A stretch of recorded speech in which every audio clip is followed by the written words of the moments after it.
pierde.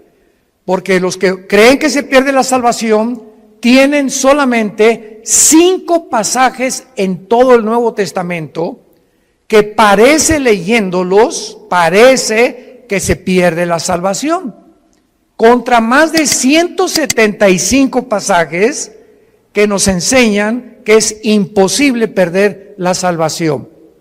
Entonces, cuando tienes en la Biblia una balanza y tienes 2 perspectivas o 2 doctrinas, es importante buscar cuál tiene más peso teológico y entender por qué las personas que creen eso, lo creen para que tú les puedas mostrar con los versículos que ellos usan para demostrar que esto es así, contradecirles a través del contexto dentro del cual el texto está escrito. Porque sacar un texto de contexto es hacer un pretexto. Entonces, las sectas se caracterizan por eso. Tú platicas con un testigo de Jehová y un testigo de Jehová te va a decir que Cristo no es Dios, que el infierno no existe. Y le preguntas, ¿por qué niegas que Cristo no es Dios? Y te contestan, es que Él dijo que nadie sabe estas cosas más que el Padre. Entonces, ¿cómo puede Cristo ser Dios si dijo que Él no sabía ni siquiera el día ni la hora? Sin entender que cuando Cristo bajó al mundo, Filipenses capítulo 2, Él se hizo igual que nosotros, se puso debajo del Padre temporalmente para que Él no hiciera nada más que lo que el Padre le dijera y dejarnos el ejemplo de la sumisión a la autoridad. Pero Jesucristo era 100% Dios y era 100% humano. Tú platicas con un mormón y el mormón te va a decir que ¿por qué no podemos tener 4 mujeres, 5 mujeres? Si David tuvo casi 7, 8, Salomón tuvo casi 1000. ¿Y por qué yo no? Dice don Pancho Pistolas. Y tú puedes contestarle claramente, ¿verdad? La dispensación o la administración bajo la cual vivieron. ¿Por qué Cristo, Dios? Porque Dios tiene 2 clases para poder juzgar. Una, la voluntad de Dios, apúntalo, es permisiva y directiva. Entonces, el hecho que Dios permita algo no significa que sea la voluntad de Dios. Una muchacha llegó un día y me dice, ¿es por qué me permitió casarme Dios con este patán de esposo que me golpea, etcétera, etcétera? Si yo le pedí a Dios y le dije, porque tú aceptaste casarte con él y tú sabías perfectamente bien lo que hacías, tenías 2 años sin ir a la iglesia cristiana y te casaste con el primer camión que pasó por ti. Entonces Dios lo permitió, pero no era la voluntad de Dios. Porque si tú hubieras permanecido en la voluntad de Dios, Dios te hubiera dado la persona que Él quiere desde antes que naciéramos, que nos acompañara en nuestra vida matrimonial. Entonces tenemos que comprender eso. El que Dios haya permitido que Abraham se aventara el clavado con con Agar, y que David tuviera esposas y que Salomón lo dejó como ejemplo para que Salomón escribiera el libro de Eclesiastés. Y ahí Salomón lo explica claramente, a la risa le digo, enloqueces al placer. ¿De qué sirve esto? Para que cualquier hombre que crea que teniendo 2 mujeres o 3 mujeres ya la hizo y vas a ser feliz, te equivocas, porque las cosas que se escribieron para nuestra enseñanza se escribieron, a fin que a través del ejemplo de los hombres y mujeres que Dios exhibe con sus pecados en la Biblia, veamos que por eso la Biblia es un libro de santidad. Muy bien, vamos a abordar esta doctrina del rapto de la iglesia. Primera de Tesalonicenses 4, del 13 al 18. Pablo les dice a esta iglesia, no queremos, hermanos, o tampoco queremos que ignoren acerca de los que duermen. Dios no quiere que ningún cristiano ignore qué pasa después de morir. No quiere Dios que nosotros ignoremos qué hay después de la muerte. para que no nos comportemos como la gente que, como no sabe qué hay después de la muerte, como mi abuelita, se murió uno de sus hijos de mi abuela materna y se vistió de negro 8 meses sin salir de su casa para guardar luto. Háganme ustedes el favor. ¿Por qué lo hizo y por qué lo hacían nuestros abuelos o abuelas? Por la ignorancia de saber qué es la muerte y cómo debemos comportarnos delante de la muerte. Entonces así comienza Pablo escribiéndoles a estos hermanos. No quiero que ustedes ignoren acerca de los que duermen. La palabra dormir se usa para morir en el Nuevo Testamento y vamos a demostrar que una persona cristiana que se muera nunca pierde su conciencia de su existencia. Todas las personas que vamos a ver en la Biblia en esta tarde, vamos a demostrarles que cuando murieron estaban conscientes, pero su cuerpo es el que duerme en la tumba, es la resurrección de los muertos. Pero el alma y el espíritu, en el momento de la muerte, nos vamos inmediatamente, salen del cuerpo, lo vamos a ver a la presencia de Dios. Si tú mueres sin Cristo en esta noche, o mañana, o dentro de un mes, tu alma y tu cuerpo y tu espíritu se salen y descienden al centro de la tierra, al Sheol. O en el Nuevo Testamento, con la palabra Hades, que son diversos compartimentos, es como una prisión en el centro de la tierra, donde están esperando millones de espíritus, el juicio del gran trono blanco de Apocalipsis 20, del 11 al 15, que es el juicio de los incrédulos. Y cuando acabe el milenio, Dios los va a sacar del Sheol, van a estar enfrente de Él, parados, ya no hay oportunidad de hincarse, ya no hay oportunidad de pedir perdón, y Dios va a abrir los libros y les va a demostrar con los ángeles y con nosotros como jurado. 1 Corintios 6, del 3 al 4, somos el jurado en el juicio de Dios, porque Dios hizo un lugar que se llama el infierno. Y si no hubiera un infierno, el Dios de la Biblia sería un monstruo, porque si no hay un castigo para las gentes que no fueron castigadas en la vida, pues entonces se salieron con la suya. Porque nadie los castigó, se empanzonaron y crecieron y se rieron y se emborracharon y violaron niños y fueron pederastas y violaron mujeres y tuvieron 3 o 4 y abandonaron sus matrimonios y dieron mal ejemplo a sus hijos y robaron y se aprovecharon de su puesto con políticos, etcétera, etcétera, y de repente se mueren en un accidente o les da un ataque de corazón. ¿Y qué? Y vivieron como, hasta le da envidia a los cristianos cuando muchos incrédulos viven como viven. Pero la Biblia dice que hay un juicio, y de este juicio no se escapan nadie, porque Dios no puede ser burlado. No quiero que ignoren acerca de los que duermen, porque para que no nos entristezcamos como los otros, o sea, como los que no son cristianos, que no tienen esperanza.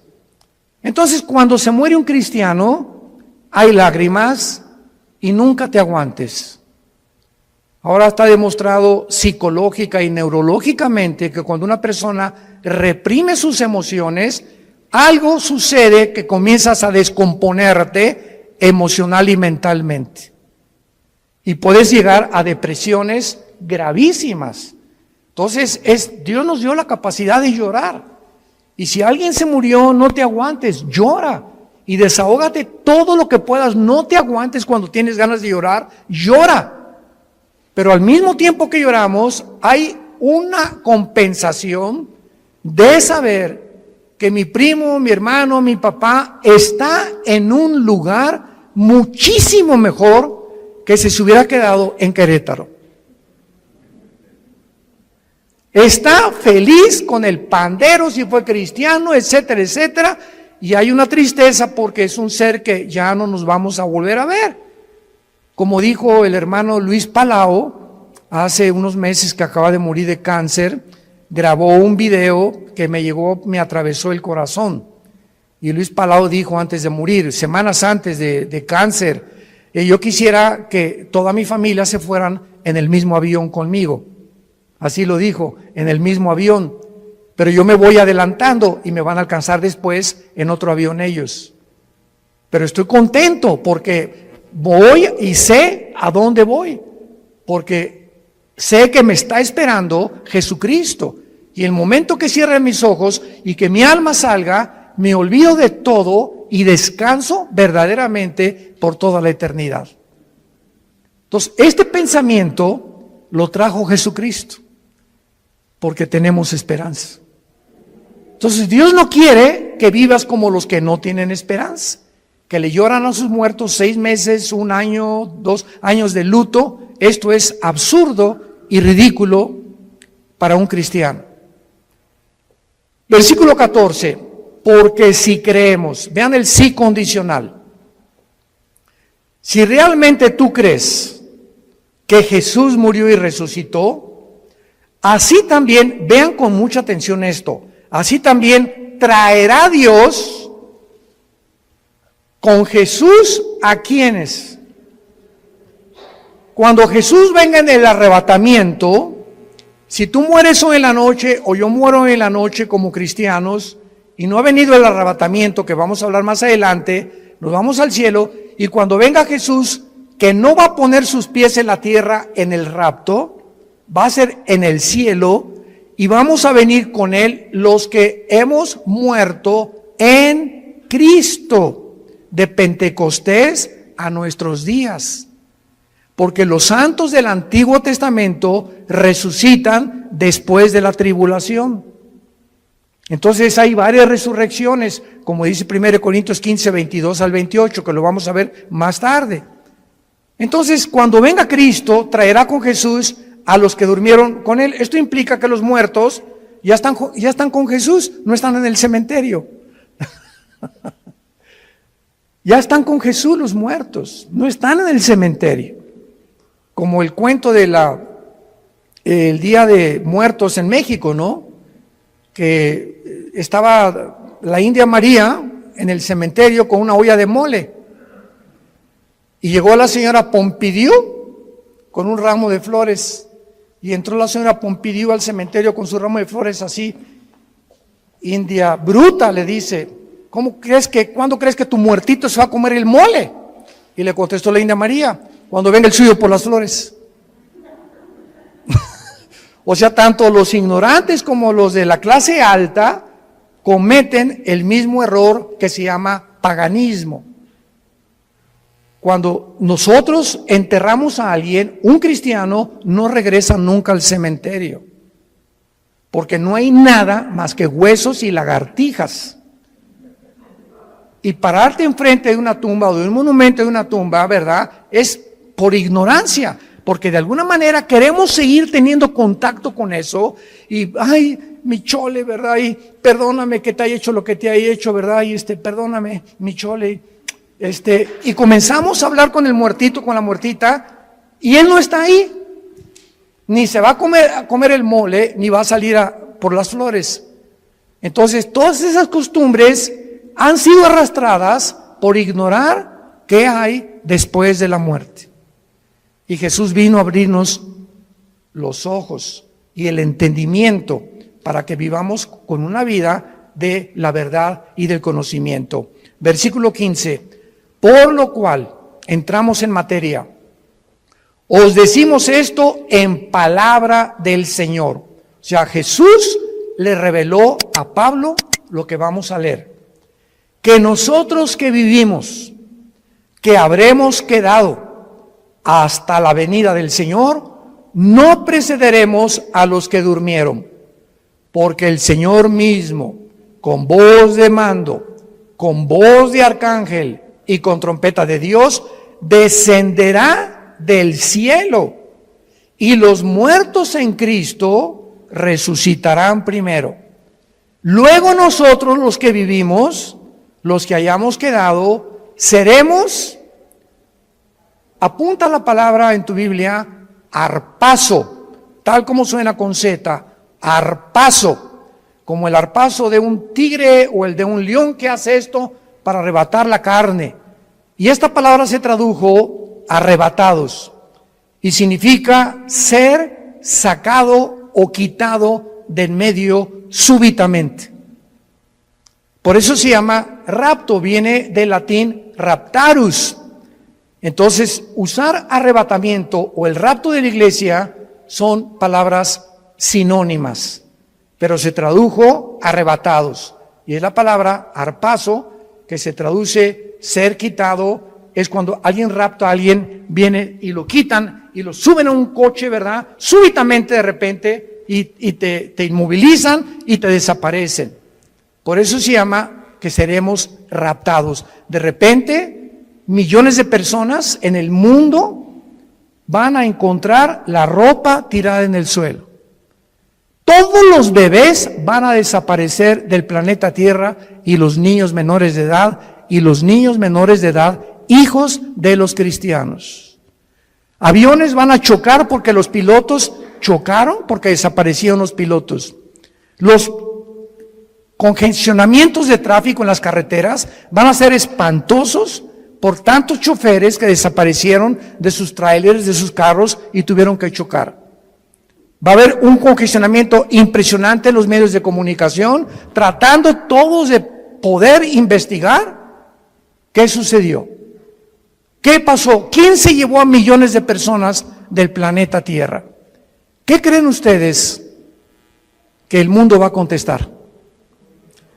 Se los llevaron los ovnis. Y no es coincidencia que desde 1948, cuando Israel regresa a su tierra, desde el 48 hasta nuestra época, y más en los últimos meses, se ha promulgado y ha aumentado la comunicación y la investigación sobre el fenómeno de los ovnis. Las Naciones Unidas ya tienen un departamento dirigido por una hindú, una mujer de la India, encargada de investigar el fenómeno ovni. Al expresidente Trump le dijeron los senadores que por favor explicara el problema de Roswell, que en Nuevo México parece que cayó un ovni en Estados Unidos y que había un habitante dentro de él que lo sacó la CIA y el Pentágono en Estados Unidos y descubrieron que pues era completamente falso. Entonces, ¿por qué están apareciendo tantos platillos voladores en el cielo? Yo quiero darles ahorita la respuesta. Una vez me preguntaron, ¿por qué ustedes los cristianos no creen en los ovnis? Y yo les contesté, ¿quién dice que no creemos? Claro que hay muchos videos falsificados y relatos de personas que fueron raptadas por ovnis o que también hicieron experimentos genéticos con ellos, pero hay hechos que son reales. Y yo estuve traduciendo, ¿te acuerdas, Alan, de Jim Arwin? Jim Arwin fue el piloto de la nave Apolo 15, que fue el primer vehículo que caminó en la luna. Y Jim Arwin vino a México y me llamaron a mí, ya hablaba yo inglés en aquel tiempo, para que fuera su traductor. Fuimos como 6 o 7 universidades, ¿te acuerdas? Y Jim Arwin estuvo platicándonos con nosotros que él vio, porque allá cuando regresaba de la luna, él se convirtió a Cristo. Y en la escuela donde iba Alan, tenía a un hijo que ellos adoptaron, ¿te acuerdas? Era un taiwanés o de Filipinas, que era la misma escuela donde iba Alan y nuestra hija Kim, que ya murió de cáncer. Pero Jim Arwin me dijo, mira Armando, yo vi una cosa que pasó enfrente de la nave cuando íbamos entrando ya a la atmósfera, que era una velocidad Mach 3, o sea, imposible que ninguna nación haya fabricado tal artefacto que pueda trascender la velocidad del sonido. Y le dije, ¿qué era? Dice, nada más vi algo como plateado que pasó enfrente de mí. Entonces, hay astronautas y hay pilotos de integridad que dicen que se han enfrentado con este fenómeno de los ovnis. ¿Y cuál es la respuesta? La respuesta es que es real. Nada más que los cristianos no les llamamos ovnis, les llamamos ovis. objetos voladores identificados. Porque no negamos que existen, pero sabemos quién está detrás de ese fenómeno. Son materializaciones de la energía satánica. Satanás está preparando el mundo para que cuando venga el arrebatamiento de la iglesia, sepa el mundo que fuimos sacados del mundo por extraterrestres. Ahorita, en el estado de Colorado, en Estados Unidos, el más grande observatorio de los ovnis, ¿quién creen ustedes que lo financia? El Vaticano. ¿Y saben cómo se llama el observatorio? Lucifer. Lucifer, el más grande observatorio que está tratando de encontrar, porque dijo el Papa Francisco que si llegaban los ovnis, él los iba a evangelizar. Bueno, no nos vamos a perder con eso, ¿verdad?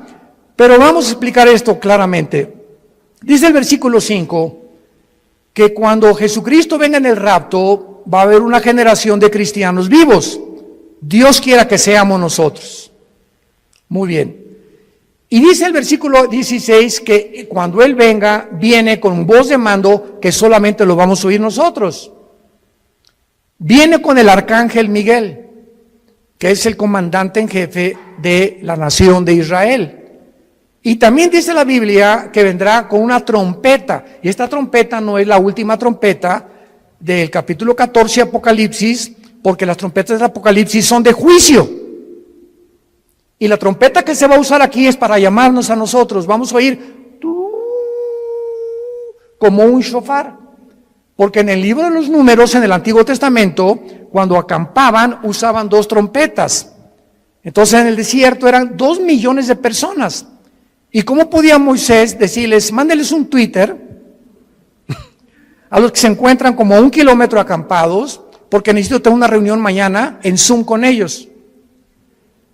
Entonces, agarraba una trompeta y tenía un sonido continuo, y cuando la gente lo oía, se acercaban alrededor del campamento y de la tienda de Moisés y de Josué para saber que él tenía instrucciones, y había otro toque de trompeta que era que era repetido, que significaba empaquen porque nos vamos, estamos cercanos por el enemigo. Entonces, uno era para reunir al pueblo y el otro para huir, porque tenían que cambiarse de lugar, porque sentían que venían enemigos contra ellos. Y el toque de trompeta que vamos a oír es para reunirnos con Jesús. No puede ser la trompeta del Apocalipsis. Esto es muy importante para poder saber, porque he oído que han dicho que es la última trompeta del Apocalipsis, y esas son trompetas de juicio. Entonces dice la Biblia, Cristo descenderá del cielo, versículo 16. Y noten ustedes que los primeros en encontrarse en el aire con Cristo serán los muertos, pero vean ustedes, en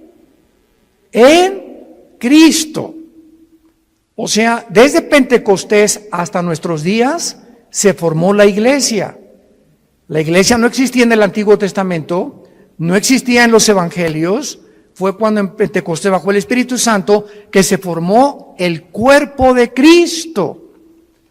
Y ahora la iglesia somos seres humanos que estamos en Cristo, injertados en Él. Dice Efesios 5, somos parte de sus huesos y de su carne de Cristo, es el cuerpo místico de Cristo. Entonces, en el rapto, si nosotros estamos vivos y viene ahorita a las 7:30 de la noche y oímos, vamos a oír, ¿verdad? Nada más nosotros, un sonido, y de repente, en un abrir y cerrar de ojos, estamos en el cielo con Él. Ya Él viene con todos tus parientes que murieron antes que nosotros en Él. Los santos del Antiguo Testamento resucitan después de la tribulación. Y este orden, porque dice en 1 Corintios 15, 22 al 28, que hay un orden establecido por Dios para la resurrección de los muertos. Primero Cristo, las primicias, después los que son en Él. O sea, la iglesia que somos nosotros. Y dice la Biblia, luego nosotros los que vivimos, los que quedemos, seremos arrebatados juntamente con ellos en el aire. El rapto es en el aire, Jesús no baja. La segunda venida baja y planta sus pies en el monte de los olivos. Zacarías capítulo 14, del 12 en adelante. Cristo pone sus pies en el monte de los olivos donde fue crucificado. Y dice Zacarías 14, se va a hacer un valle de sur a norte y de oriente a occidente. Se va a hacer una cruz en el suelo. Va a ser como una hendidura que se va a hundir la tierra formando una cruz cuando Cristo venga y viene con nosotros, Apocalipsis 19, a establecer su reino. Son dos eventos completamente diferentes. Veamos el otro pasaje en 1 Corintios, capítulo 15, versículos 51 al 53. Pablo comienza diciendo, les digo un misterio. El rapto de la iglesia, síganme con mucho cuidado, era desconocido por los judíos. Ningún profeta del Antiguo Testamento habló del rapto de la iglesia, que habría un grupo de personas que no íbamos a morir. Era desconocido bajo el Antiguo Testamento. En los evangelios no se encuentra, en Mateo, Marcos, Lucas y Juan, no se encuentra el rapto. Más que cuando Jesús dice en Juan 14, voy a preparar una morada para ustedes y vendré y os tomaré a mí mismo. De una forma indirecta, la palabra os tomaré a mí mismo, que es en el griego paralambano, apúntalo, paralambano significa ser sacado y unido a Cristo. Y al apóstol Pablo, no a Juan, no a Pedro, no a Santiago, no a Mateo, no a Lucas, a nadie el Espíritu Santo le reveló este misterio.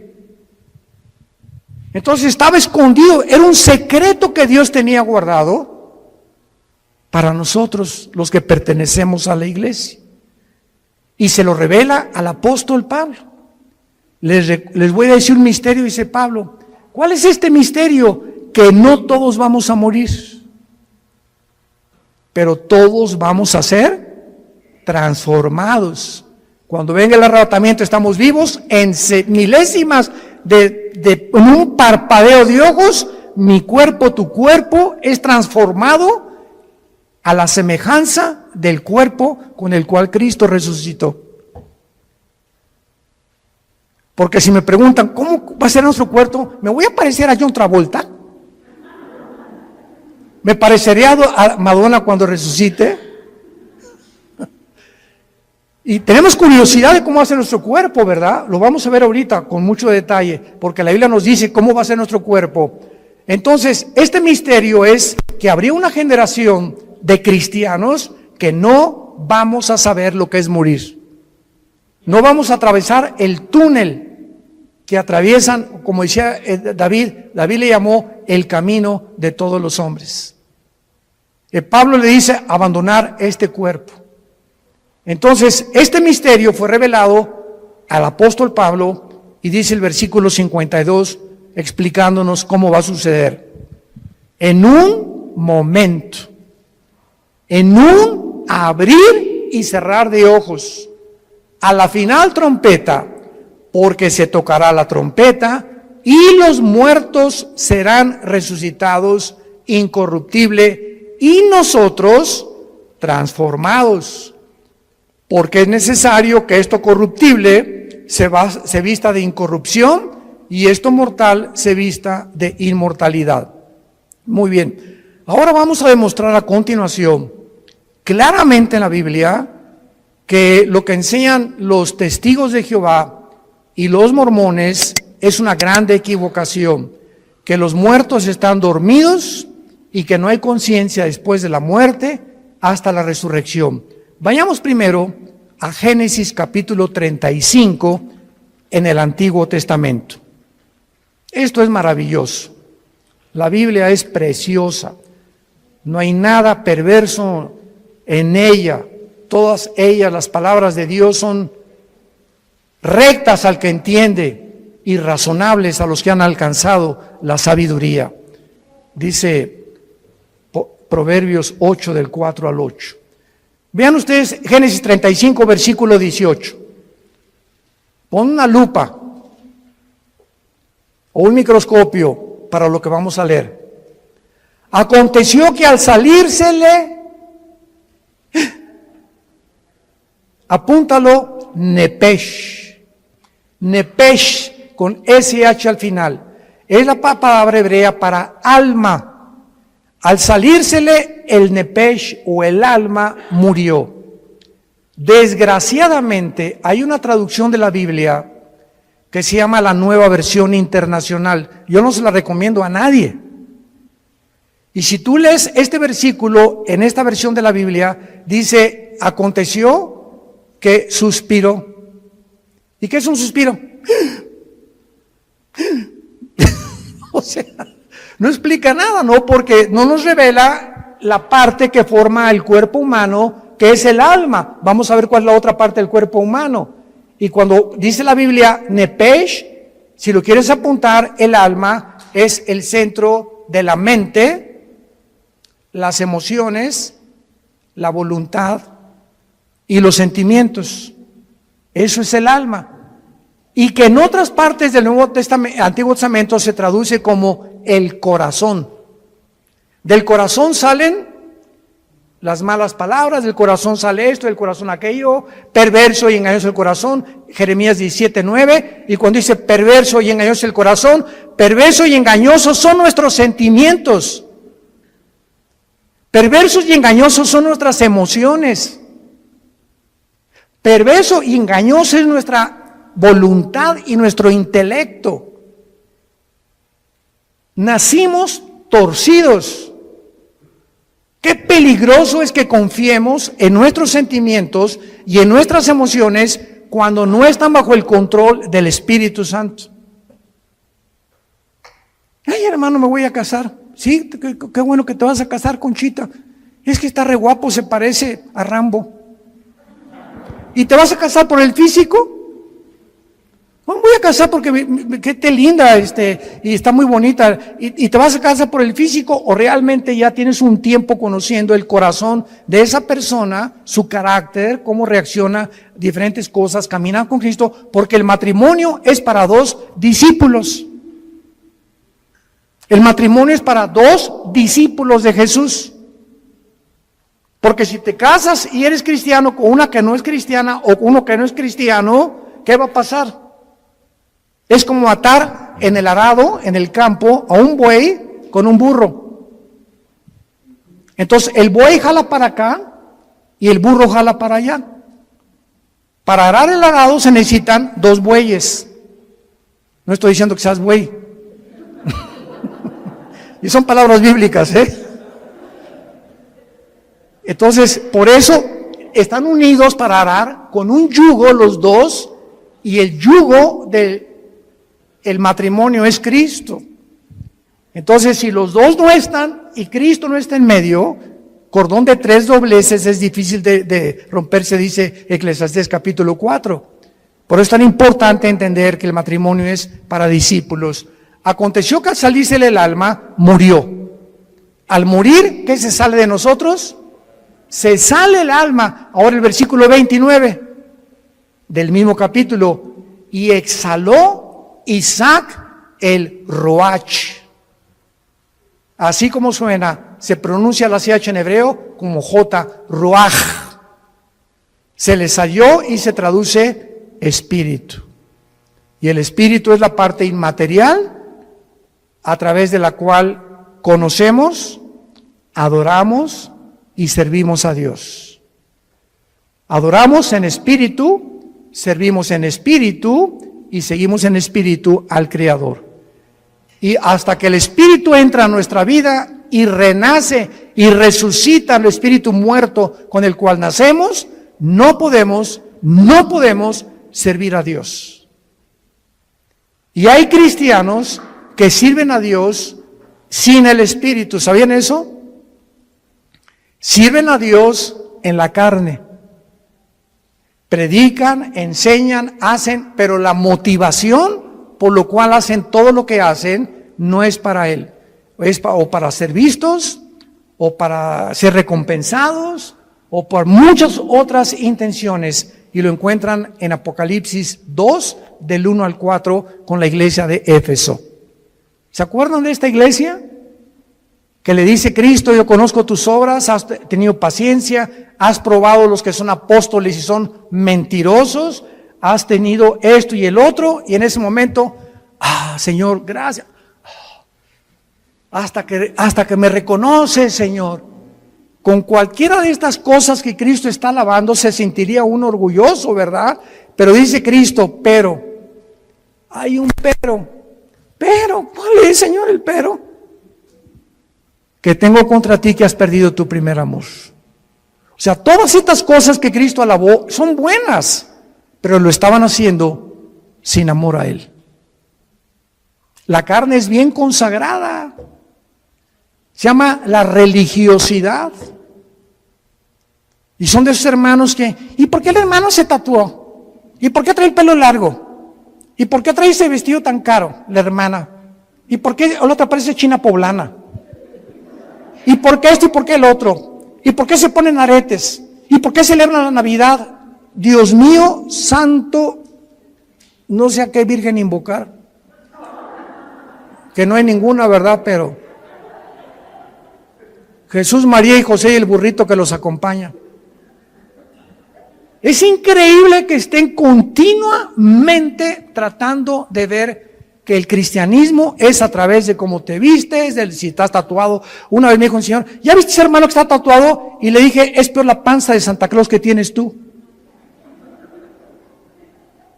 Se pintó algo en el cuerpo, ¿y quién está haciendo más daño a su cuerpo? ¿Él o tú? Y peor si tomas Coca-Cola. Entonces, cuando apuntamos a alguien, 3 dedos nos apuntan a nosotros, nos damos cuenta. Tengamos cuidado a quién juzgamos y a quién le señalamos el dedo, porque estamos buscando siempre que creemos que somos mejores que otros por la forma como nos comportamos, y a Dios se le adora en espíritu y en verdad. Es que en la Navidad es paganismo, y ¿sabe? Cállese.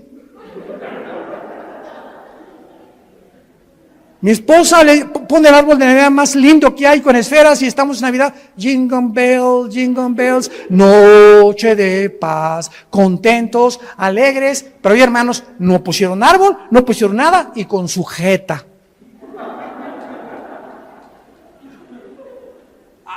Imagínense en el cielo, Dios al arcángel Miguel, búscame a los que pusieron arbolito y les pones una tacha.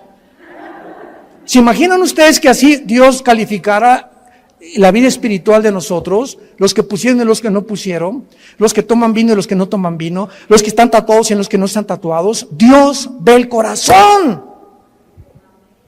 El gozo y la paz en el espíritu que tengamos y la comunión con Él, eso es lo que Dios busca en nosotros.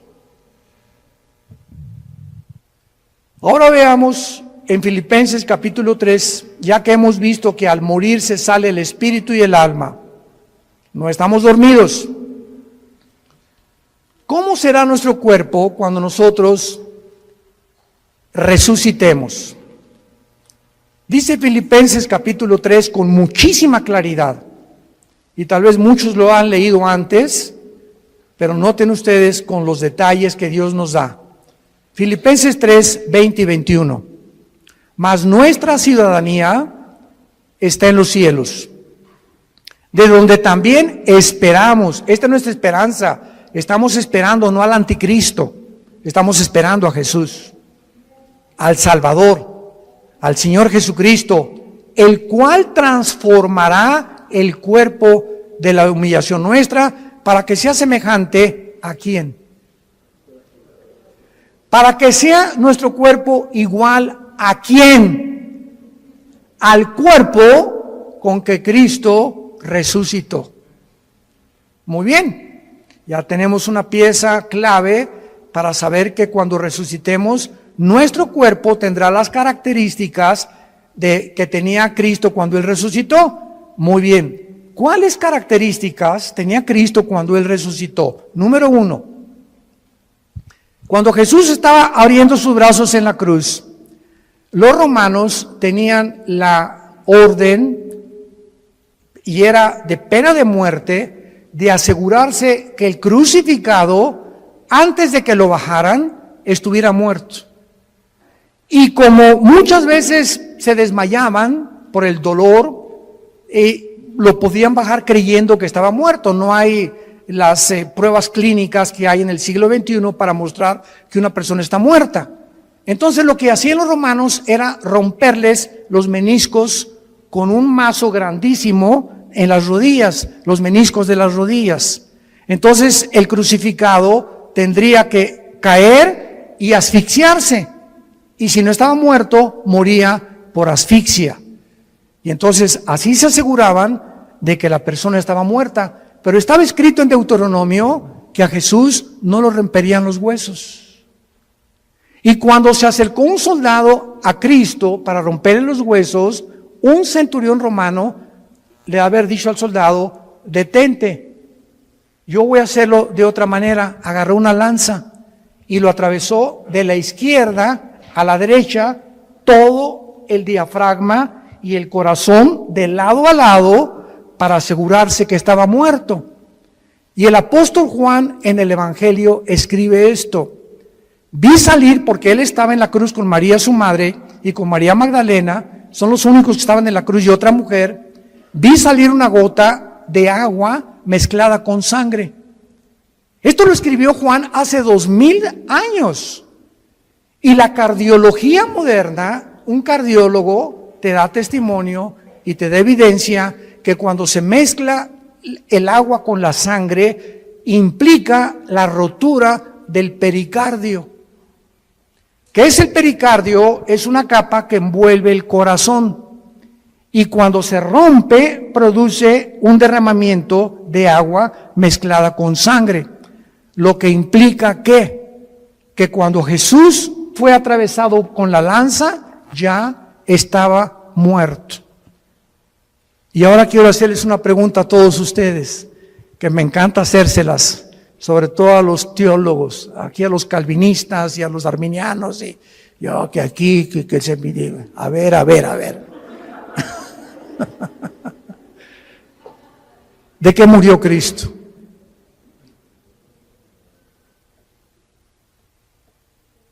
Nadie, ¿verdad? ¿De qué murió? No murió de asfixia.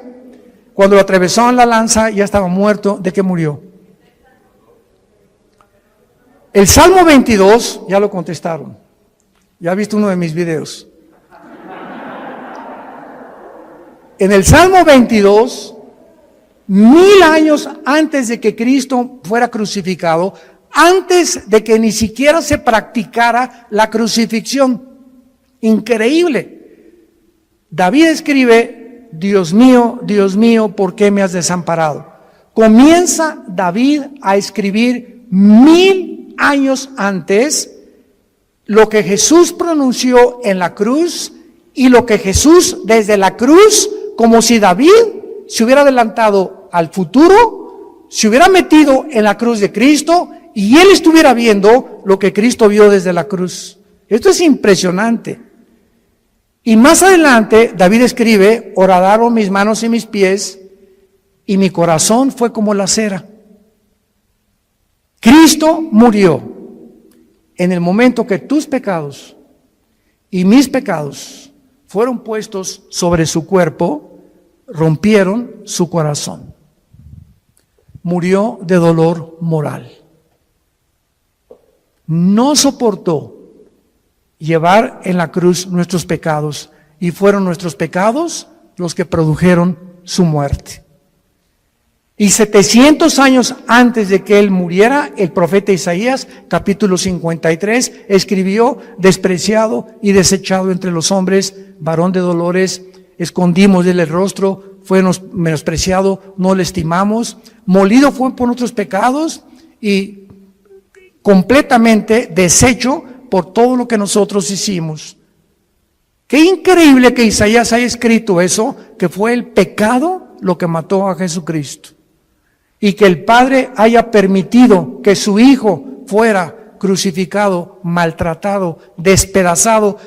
Cristo en la cruz, dice Isaías 52, los últimos dos versículos antes de entrar al 53, que no había parecer en él. Cristo en la cruz era un guiñapo humano.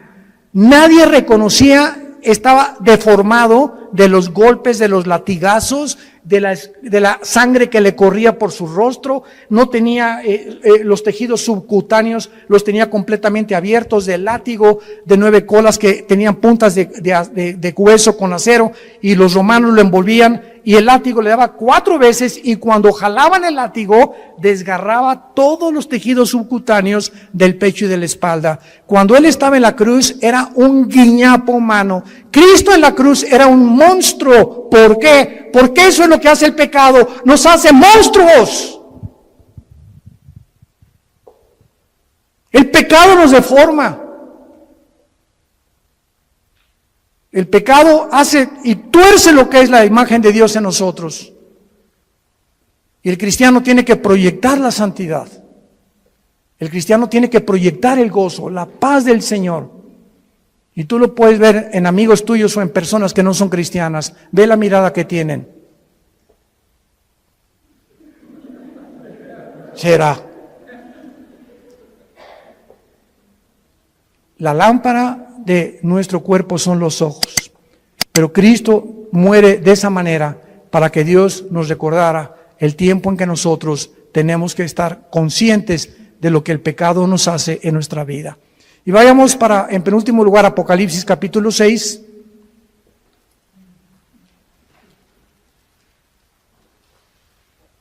Molido por nuestros pecados. Qué tremendo. En Apocalipsis 6 vemos otra evidencia de que cuando morimos no estamos dormidos. Capítulo 6, versículo 9 en adelante. Cuando abrió el quinto sello, vi, dice el apóstol Juan, vi bajo el altar las almas de los que habían sido muertos por causa de la palabra de Dios y por el testimonio que tenían. ¿Cómo podía Juan ver en el cielo cuando la sangre y la carne no pueden heredar la corrupción? ¿Cómo pudo Dios llevarse a Juan al cielo?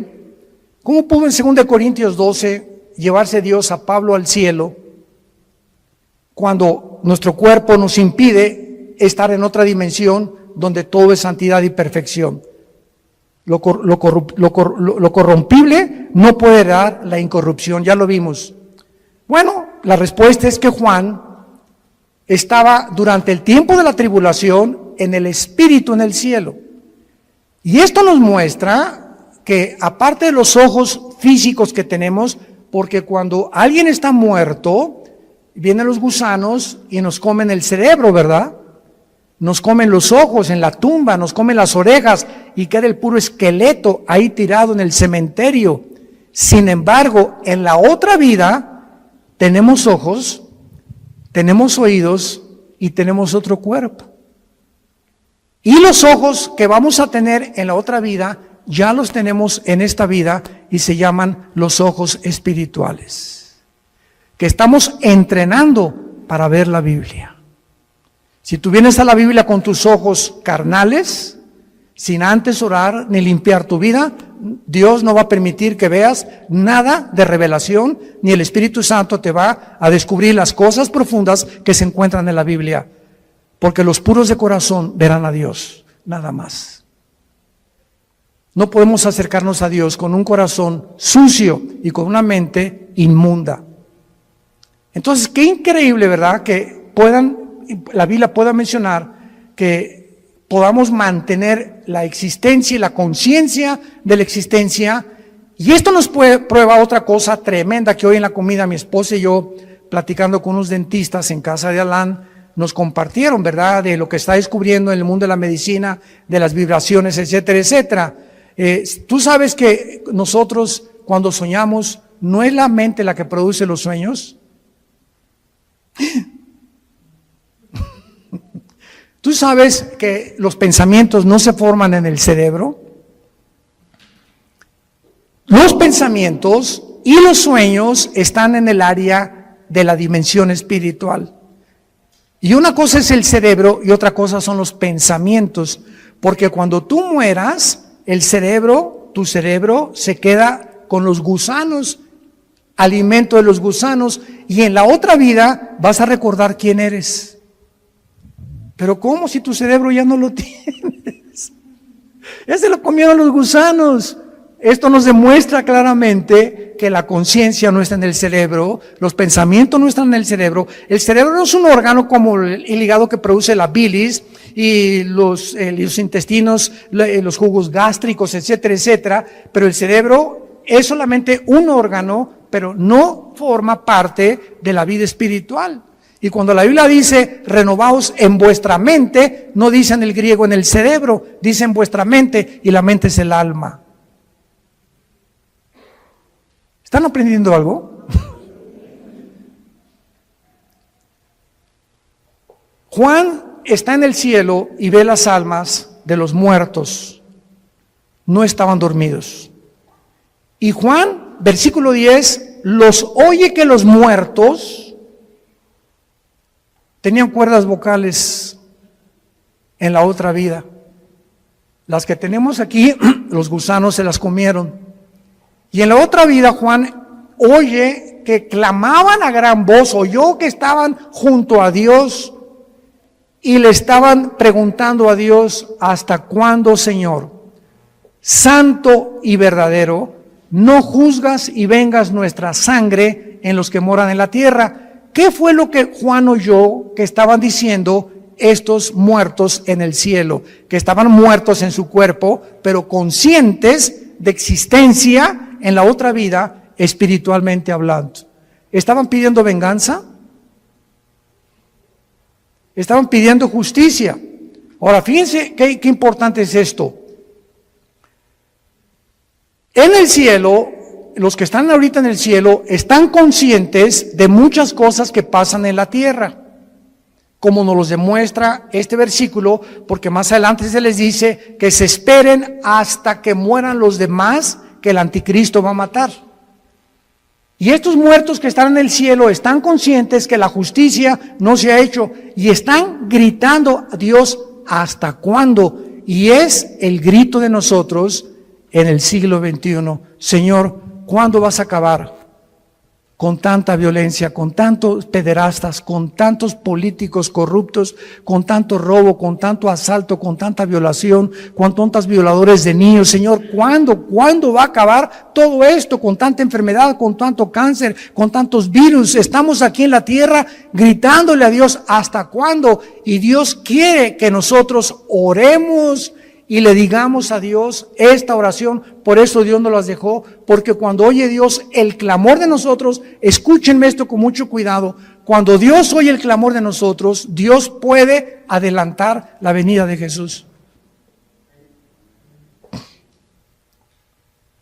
Y para terminar, lo voy a demostrar en Apocalipsis 8. Cuando